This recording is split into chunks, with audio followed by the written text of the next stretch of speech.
Okay, so mainly whenever people think about poetry, what do we think, or what attitude do people have towards poetry? What do you think poetry is about? Okay.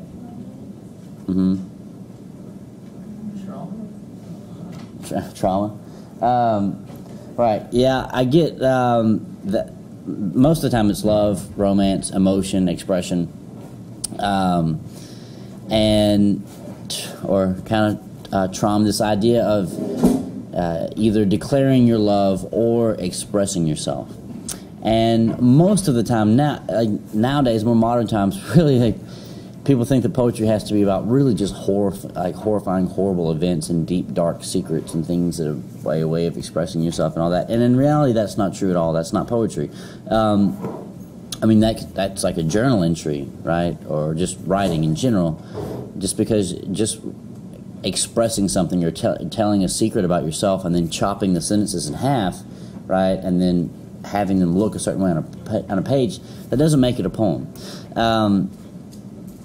Now, the reason that a lot of people think of the romance and love and all that stuff with poems and thinking that's what mainly poetry is about is due to the guys that we are about to look at today, Thomas Wyatt, mainly Shakespeare, but not Shakespeare necessarily himself, but all the guys around Shakespeare. And again, the idea with poems is no different than any form of art, music, painting, novel. It's not about self-expression. It's about a craft, and it's about being able to do something well, understanding how the art form works, and being able to manipulate the tools that you've got to evoke a feeling, to evoke emotion, and to make it good. There's no difference between that and, like I said, a song. And you can either have a really, really good song or a really, really bad song, and we'll kind of get to the difference between that and how Shakespeare stands out with, like, I guess, I don't know, the idea that everything is about a form of self-expression is not necessarily the case. Like, if you look at, am I the one, people like the Beatles, like everybody likes the Beatles, right? Okay. The Beatles wrote pop songs, right?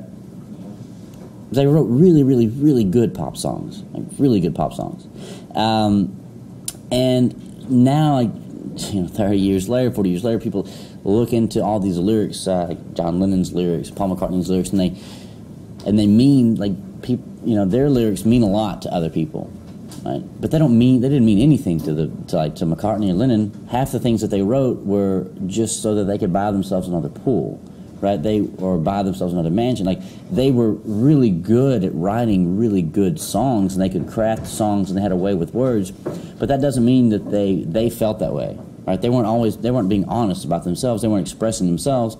They were just being craftsmen and knowing how things fit together.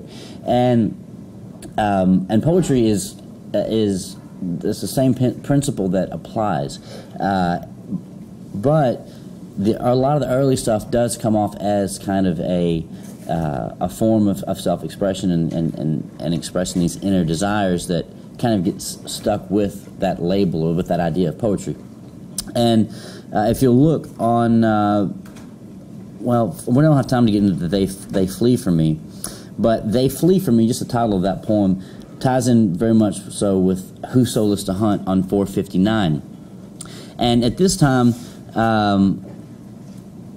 Thomas Wyatt was one of those poets, and a long line of poets that they were romance poets. They were romantic poets in the sense that they wrote about love, and they wrote about pursuing a woman. And with them, pursuing a woman was them pursuing or trying to woo or win over a woman, and then the woman kind of being coy and like kind of playing with them and flirting with them, and then retreating or running away, and then stopping, and then having the guy come again. And so the relationship becomes this whole ornate and over-the-top elaborate game, and which both parties know that they're playing a game. They both know that they're playing this game, but they seem to have some sense of enjoyment out of it, I guess. And so at this time, the woman is likened or is compared to a deer, which was a very common comparison, and it wasn't an insult. And at the time, it didn't seem strange because if you think about it, deer, or doe, a female deer. Try not to sing that song in my head now. A female